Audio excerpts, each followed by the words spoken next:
Hit TV YouTube channels లో మీ వ్యాపార ప్రకటనలకు మరియు ప్రమోషనల్ ఇంటర్వ్యూస్ కోసం వెంటనే సంప్రదించండి. రాజ్యాంగానికి విరుద్ధంగా, దేశానికి విరుద్ధంగా, న్యాయానికి ధర్మానికి విరుద్ధంగా బోగస్ ఓట్లతోటి, నకిలీ ఓట్లతోటి బూతులను కబ్జాలను చేసుకొని గెలిచిన ఒక ఉద్దండ పిండు ఈరోజు ఎంపీ అయ్యి నిన్నటి రోజున పార్లమెంట్ లో ఓటు తీసుకుంటున్నాడు. ఆ సమయంలో జై బోలో భారత్ మాతాకి అనవలసిన ఆ వ్యక్తి నోటి నుంచి జై పాలస్తీన్ అనే మాట వినిపించడం మరి దేశానికే దౌర్భాగ్యం. ఇది అటువంటి వాళ్ళని పోషిస్తున్నందుకు మనం మళ్లీ మనను ప్రశ్నించుకోవాలా అనే సందిగ్ధంలో ఈరోజు భారతదేశమంతా ఉంది. 130 కోట్ల భారతీయులందులో ఈ ప్రశ్నను మనమే ప్రశ్నించుకోవాలి. ఎవరు వీళ్ళు? రజాకార్లమంటూ రజాకార్ల ఉద్యమంలో నుంచి వారిని చంపి ఆ రక్తం నుంచి బయటికి వెలువడిన ఎంఐఎం పార్టీని తన సొంతం చేసుకుని కైవసం చేసుకుని గత 40 నుంచి 50 ఏళ్ల నుంచి పరివారమంతా ఇక్కడ పరిపాలన చేస్తోంది తెలంగాణ రాష్ట్రంలో.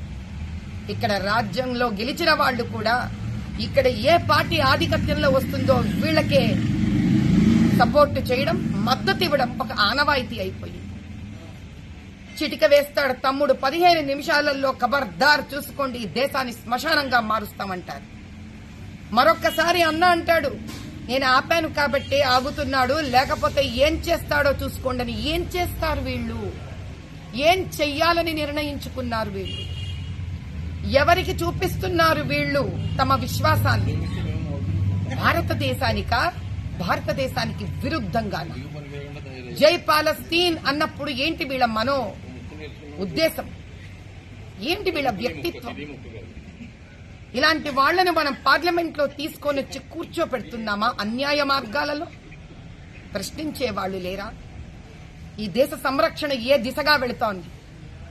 130 కోట్ల మంది జనాభాలకు మధ్యలో ఇలాంటి వాళ్లు మన మధ్యలో ఉండడమే కాకుండా ఏదో మార్గంలో అన్యాయమో అక్రమ మార్గాలలో వాళ్ళ సీట్లను కైవసం చేసుకుని వచ్చి పార్లమెంటులో కూర్చుంటే ఆ పార్లమెంటుకి సంరక్షణ ఏది? సురక్షితంగా ఎలా ఉంటుంది? కొంపదీసి వీళ్ళ హమాస్ వాళ్ళ హమాస్ కి పనిచేస్తారా?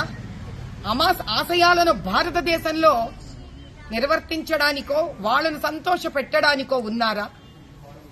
ఏ దేశంలో అయినా పుట్టినవాడు మాతృభాషని, మాతృభూమిని, మాతృకర్మని పాటించి అదే తన జీవిత లక్ష్యంగా అనుకుంటాడు, ప్రత్యేకించి ప్రజలు ఎన్నుకున్నవాడు. కానీ వీళ్ళ ఉద్దేశం అలా లేదు. వీళ్ళు ఎప్పుడు పేరు, ప్రఖ్యాతి, డబ్బులు అన్యాయ మార్గంలో స్వార్థం కోసం సంపాదించాలనే ఒక వికృతమైన రూపం కలిగిన వ్యక్తులు వీళ్ళు. భగవత్ నామం తీసుకొని అల్లా అనే పేరు చెప్పి జై పాలస్తీన్ అన్నాడంటే ఇతని మనసులో నుంచి ఉద్దేశపూర్వకంగా మనసావాచ కర్మణ వచ్చిన మాటలు ఇవి. నేషనల్ సెక్యూరిటీ కౌన్సిల్ వాళ్ళని నేను ప్రాధేయపడుతున్నాను, కూర్చోపెట్టండి, ఈ వ్యక్తిని ప్రశ్నించండి, వాడి ఉద్దేశం ఏంటో, అతను ఎందుకన్నాడు ఈ మాట, దాని వెనకాల ఎంత పెద్ద కుట్ర ఉంది, ఈ దేశానికి ఏ అన్యాయము జరగబోతోంది. ఇప్పుడు కనుక మనం త్వరత పడకపోతే, ఇప్పుడు కనుక మనం దీన్ని కనుక పరిష్కరించుకోకపోతే ఈ భారతదేశంలోనే శత్రువులకు మనమే పాలుపోసి పెంచిన వాళ్ళమైతాం. జై బోలో భారత్ మాతాకి జై. హిట్ టీవీ యాప్ ని డౌన్లోడ్ చేసుకోండి. ఇందులో short news, live news, entertainment movies అన్ని అవైలబుల్ గా ఉన్నాయి. Please download hit TV app. Hit TV app ని ఫ్రీగా డౌన్లోడ్ చేసుకోండి.